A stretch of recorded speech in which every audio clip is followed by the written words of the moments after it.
الرحيم الحمد لله رب العالمين والصلاة على حبيبنا والشفيع ذنوبنا محمد وعلى آله وأصحابه أجمعين أما بعد السلام عليكم ورحمة الله وبركاته. Aziz yurtdoshlar, hurmatli mo'min musulmon yoru do'st birodarlar, Ramazon-i Sharifni navbatdagi barakotli kechalaridan birida sizlar bilan yana diydorlashib turibmiz. Alloh taolo bu diydorimizni o'zi xayrli, barakotli, fayzli narsalarga vasila qilsin. Tutayotgan ro'zalarimizni Alloh qabul qilsin. Ro'zani haqqini ado qiladigan bandalardan bo'lishimizni nasib qilsin. Shu ro'za sharofatidan qiyomat kunida Rayyon degan jannatdan kirishimizni ham Alloh taolo nasib qilsin. Bu oy mardi maydondir. Bandam degan Rahmondir. Kutib turgan Rayyondir. Ramazon keldi, Ramazon. Ramazon keldi, Ramazon bastamiz dunyoni zabt qilyapti. Turkiy zabon barcha o'lkalarda musulmonlar o'zlarini tillariga tarjima qilib aytishyapti. Turkiyada butun boshli maktab jo'r bo'lib aytyapti ekan. Iqbol Muhammad akamizni bastasi bilan bu yerda afzal do'stimizni sa'y harakatlari bilan karantinda ajoyib bir uslub bilan tarqatishgan edi. Mana har yili Ramazonda bu qo'shiq hammamizni tilimizdan bir marta bo'lsa ham aylanadi. Ya'ni biz ham o'zimizni tilimizdagi san'atimizni butun dunyoda kuylattira olamiz yani. Faqat uni o'sha sifatli guruh jamoa bilan qilish kerak. Xo'p. Hozir bir joyga ketyapman.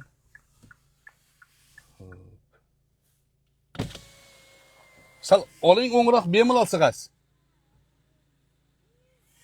Sig'asiz o'ngroqing o'ngroq. Sabuni. Ajoyib. Ayol kishilar risk qilishdan qo'rqadi-da.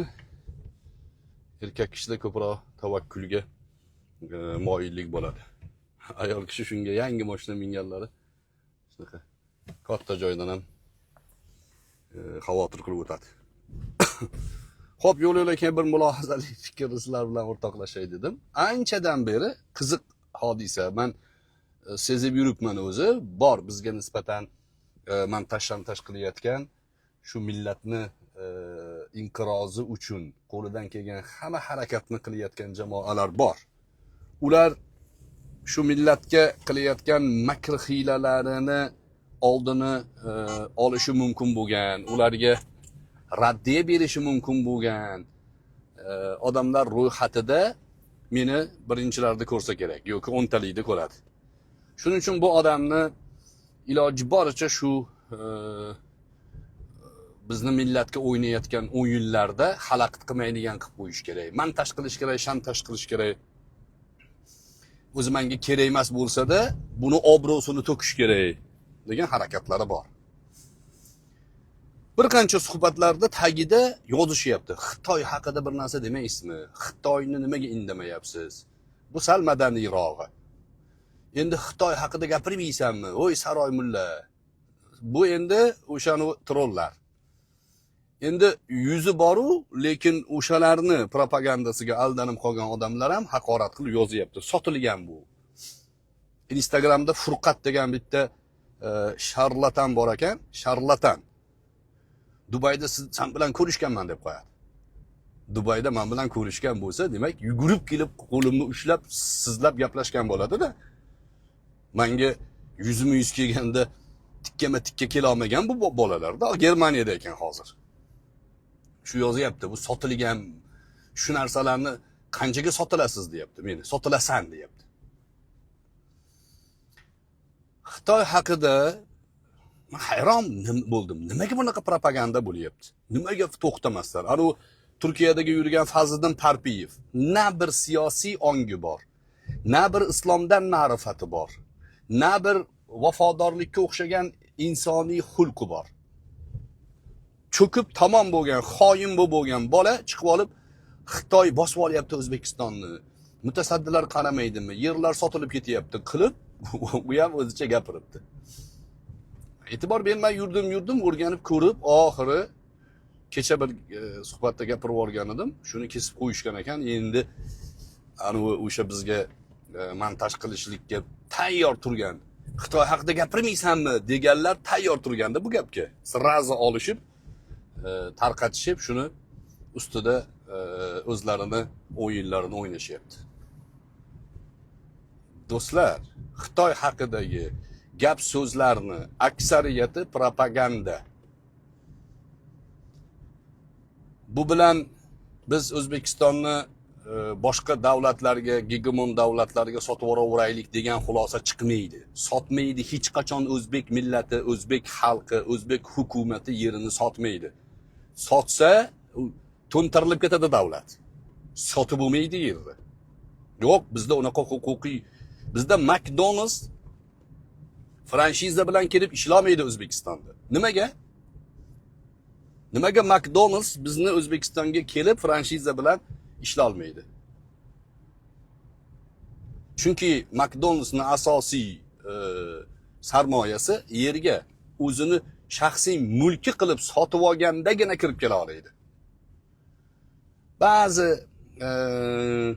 ustupkalarga, ba'zi chekinishlarga borishi mumkin. Kelajakda kelib mayli endi mulk shartnomasi, ijara shartnomasi bilan ham olib ishlashimiz mumkin deyishi mumkin. Kelajakda O'zbekistonni yeri haqida nima yangiliklar bo'ladi bilmayman. Lekin hozirgi kunda bu Xitoy sotib olyapti O'zbekistonni, yaqinda Uyg'urlarning holi boshimizga keladi degan haligi ritorik emas. Nima deydi buni? Ha, ritorika deydi.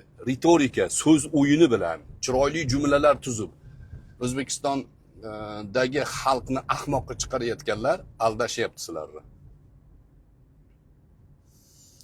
O'zbekistonda yer yo ijaraga beriladi, yo mulkdorlik sifatida beriladi.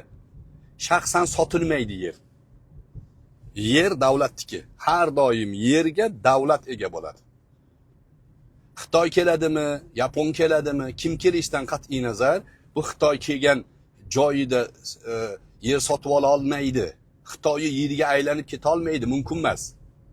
Yo'q, unaqa narsa yo'q. Buni ko'zboylag'ichilik qilishyapti. Maqsad Rossiya haqida shuncha propaganda qilishdi. Ukrainadan turib olib, ruscha gapirib, o'zbeklarni alabayga o'xshatib haqorat qilgan bir bo'mishni mana ruslar, mana propaganda qilib buni harakat qilishdi. O'xshamadi. Bu LGBT targ'ibotchilari rosa harakat qildi, o'xshamadi. Hizbiyni harakat qildirishdi, o'xshamadi. Endi Xitoy propagandasi boshlandi. Xitoyliklar bilan ishlayotgan o'zbeklar bor. O'zbekistonga sarmoya tikyapti ular. Yerni sotib ola olmaydi, yana qaytib aytayapman. Bizi yerimizni sotib ola olmaydi, aldashyapti sizni. Ha, Xitoy aholisi ko'p davlat, undan tashqari gegemon davlat. Gegemon. Xitoy ilmiy fan taraqqiyot bilan dunyoni egallash rejasidagi davlat. Yosh bolasini, maktabini, bog'chasini ko'ring, xitoyliklarni. Yosh bolalarni qanaqa maktabda o'qityapti. Xitoy bizni xalq o'laroq egallab olmasin degan o'zbek millatini g'amini yegan, vataniga muhabbati bor o'zbek o'g'lini saviyali shaklda o'qitish kerak. Boshqa yo'l yo'q. Xitoy undoq, Xitoy bundoq baqir-chaqir bilan hech narsa qila olmaysizlar. Bu jarayon davom etadi. Biznes ma'nosida, zavod qurish ma'nosida O'zbekistonga katta bunaqangi oqim kelishligi tabiiy. Avvallari sizlarga aytgan edim do'stlar, O'zbekiston O'rta Osiyoning Shvetsariyasi. O'zbekiston O'rta Osiyoda eng strategik ahamiyatga ega joy. Bu joy har doim bozor sifatida butun savdogarlarni qiziqtirib kelgan. O'zbekiston siyosati bir paytlar o'ta yopiq bo'lgan, hech kim kirib kelib biznes qila olmagan, qilganlar ham muammoga uchragan. O'shaning uchun ishonchsiz sifatida qaragan.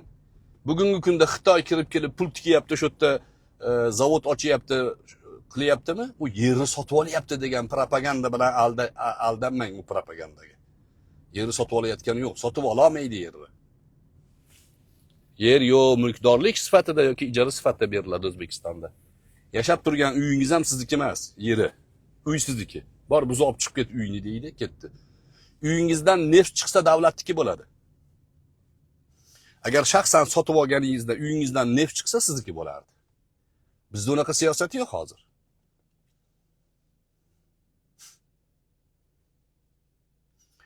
Aldashyapti xullas kalom. 4,5 millionga yaqin, 5 millionga yaqin o'zbek Rossiyada yuribdi. Rossiyada shunaqa propaganda bor. Rossiyaning ichida shu Rossiya siyosatini boshqa davlatlarga ya'ni sotilayotganlikda ayblash bilan gastrobayter bosib ketdi bizni, undoq qilish kerak, bundoq qilish kerak. Bu propagandaning oqibatida bizning musofirdagi o'zbeklarimiz jabr ko'ryapti. Tojiklarimiz, qirg'izlarimiz jabr ko'ryapti. Propaganda bu. O'zbekiston qonuniy davlat. Qonun bor O'zbekistonda. O'zbekiston butun dunyoda tan olingan mustaqil davlat. Shundoq kirib turib kimdir bosib olmaydi bu davlatni. Bu yo'q unaqa narsa. Biz u varvarlar davrida yashamayapmiz.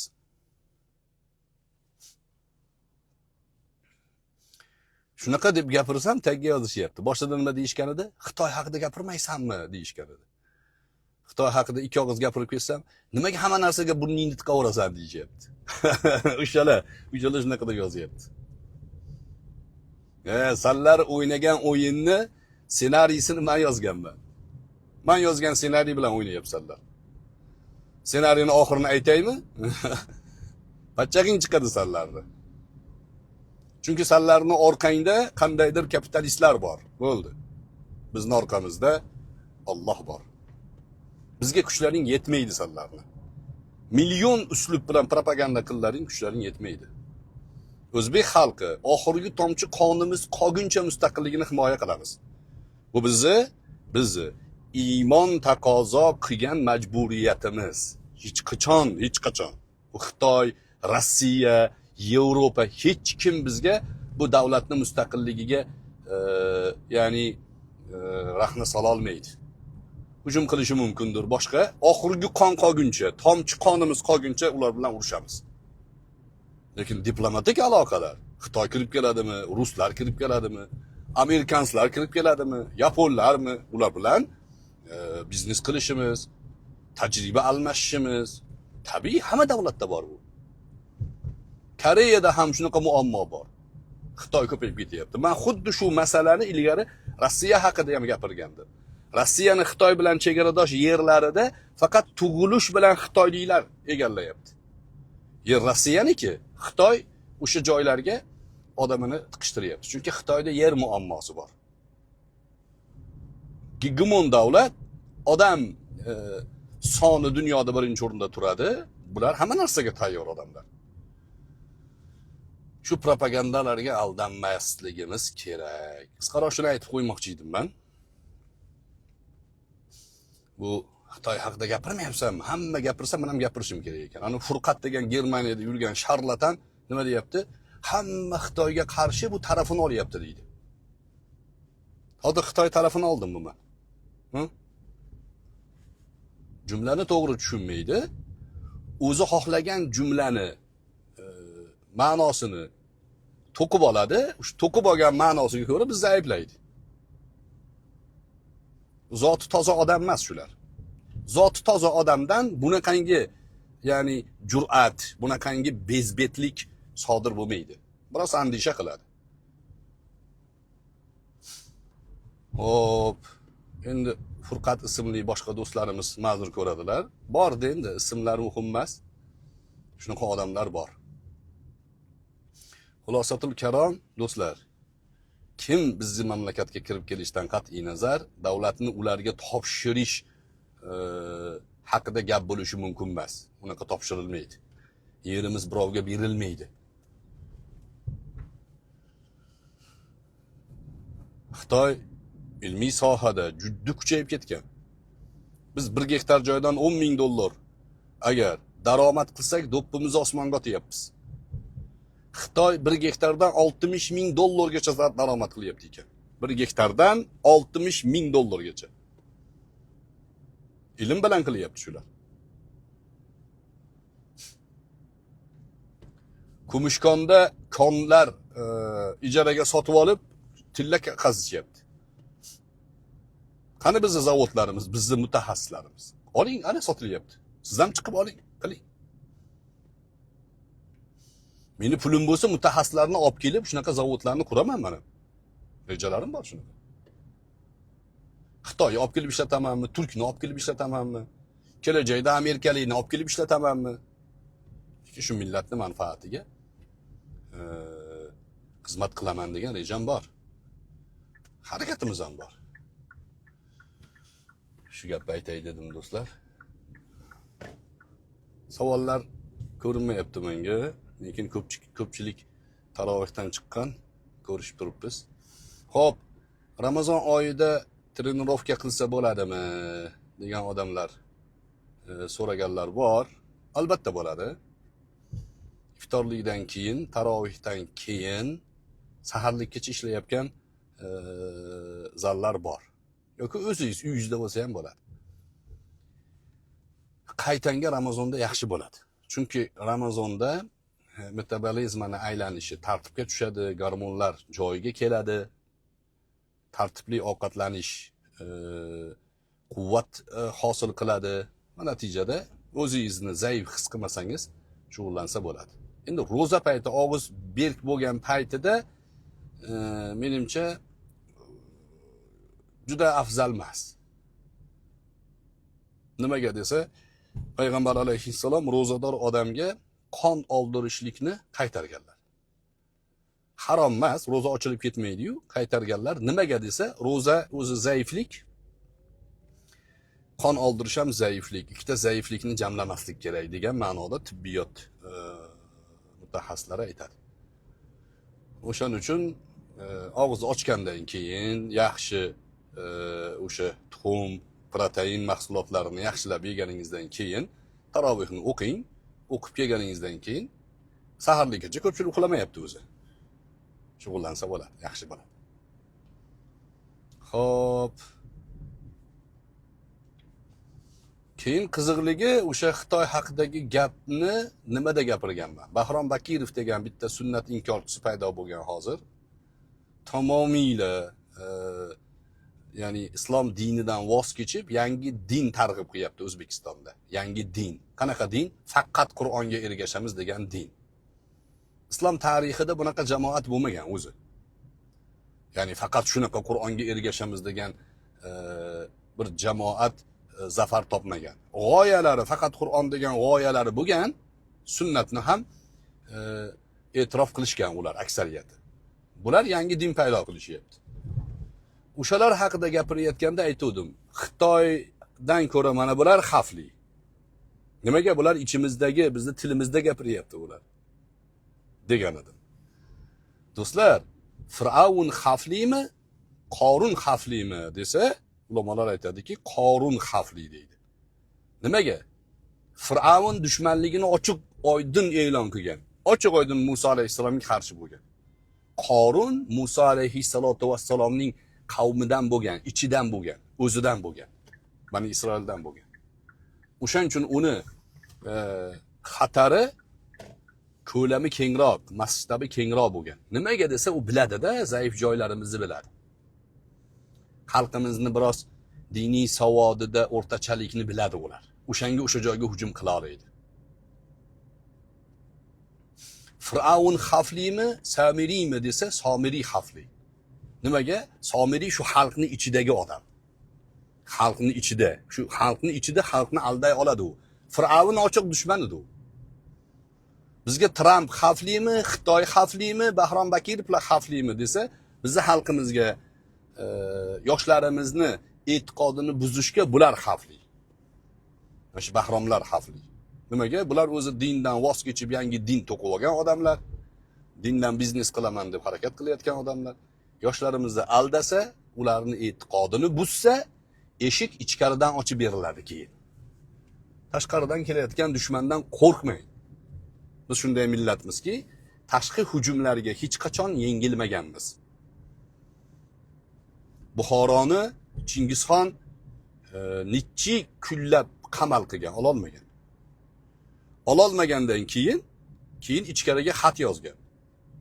Ichkaridan xoinlarni xullas strategiya qilib o'ziga og'dirgan, xoinlar eshigini ochib bergan, kirib keyin birinchi bo'lib xoinlarni qatl qilgan xalq oldida.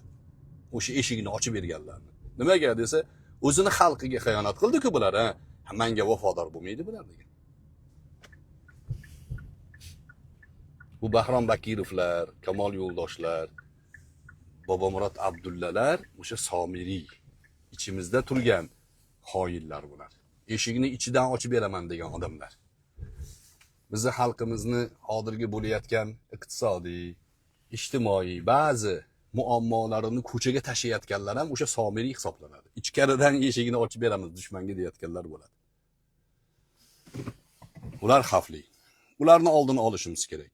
Xiyonatni oldini olgan davlat kuchayadi.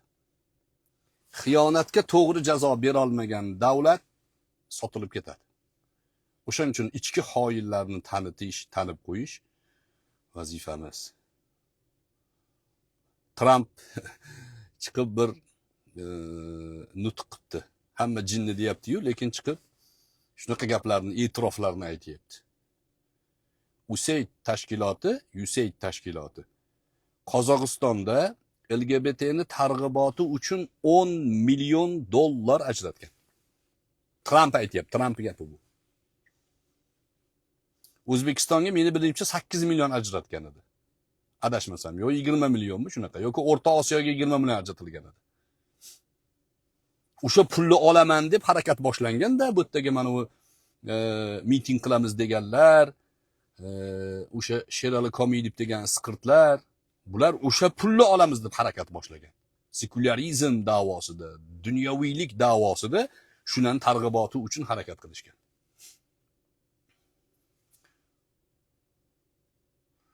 Trump USAIDni bekitaman deyapti. LGBTga 10 million Qozog'iston uchun sarflagan. O'zbekistonga ham sarflagan. Bundan kam emas. Men 2021-yilda aytgan ekanman. USAID tashkiloti xoin, tanib qo'yinglar deb. Ozodlik BBC xoin. Mana isbotini topyapti. O'zlari aytayapti. Biz ishlatganmiz shunaqa pul tikkan shunga deyapti.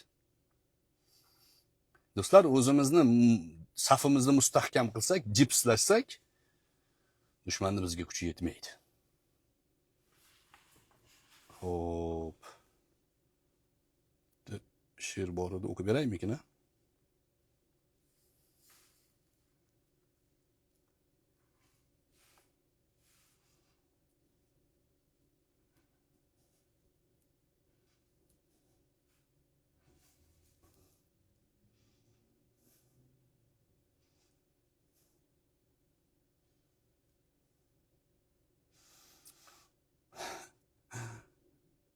Erkin Vohidov she'ri eshitamiz. Bizlar arra tortmoqdamiz. Arramizning tishi yo'q. Nega arrang tishi yo'q deb so'raydigan kishi yo'q. Chunki bizlar anoyi emas, pishib ketgan ko'zimiz.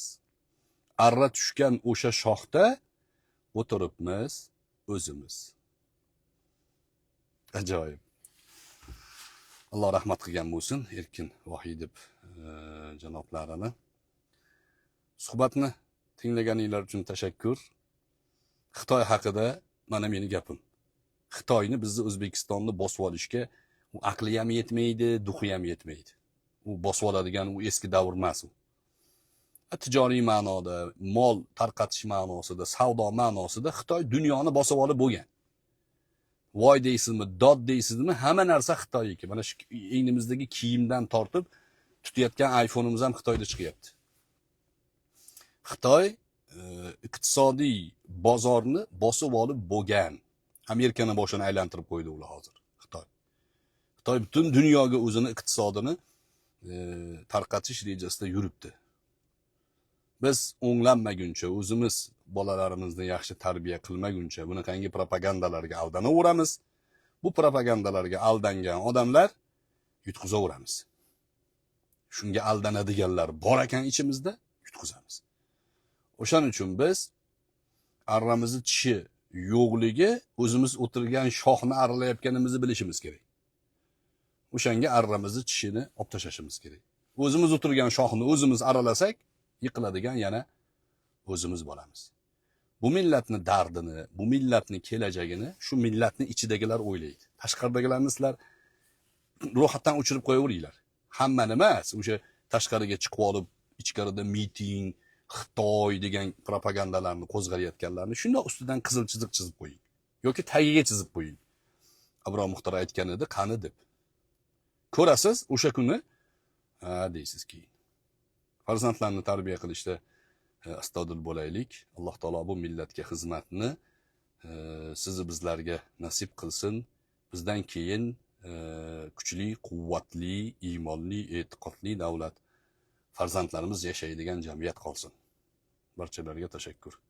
Subhanakallohumma va bihamdik, nashhadu an la ilaha illa anta va nastag'firuk va natubu ilayk. وآخر دعوانا أن الحمد لله رب العالمين. السلام عليكم ورحمة الله وبركاته.